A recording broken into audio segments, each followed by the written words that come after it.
மாசி மாதம் என்றாலே சிவராத்திரி தான். அந்த சிவனுக்குரிய ராத்திரியை மகா சிவராத்திரியாக மாசி மாதம் வழிபாடு பண்ணி கொண்டு வருகின்றோம். எவர் ஒருவர் சிவராத்திரி என்று கண் விழித்து சிவபூஜையில் கலந்து கொள்கிறார்களோ அவர்களுக்கு கண்டிப்பாக யம பயம் தீரும், காரியம் வெற்றி உண்டாகும்.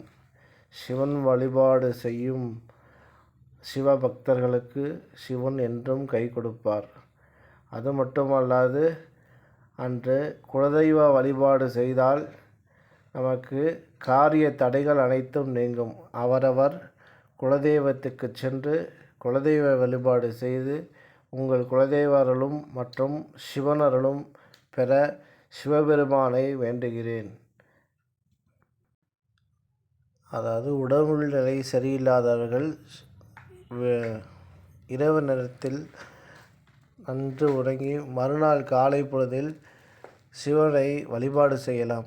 அந்த விடியற் காலையிலிருந்து மாலை 6 மணி வரை உறங்காமல் சிவநாமத்தை சொல்லி கொண்டே இருந்தாலும் அந்த சிவராத்திரிக்கு உண்டான பலன் கண்டிப்பாக கிடைக்கும்.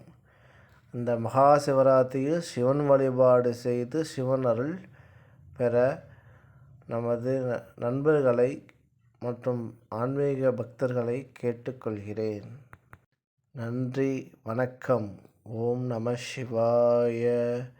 ஓம் நம சிவாய. ஓம் நம சிவாய.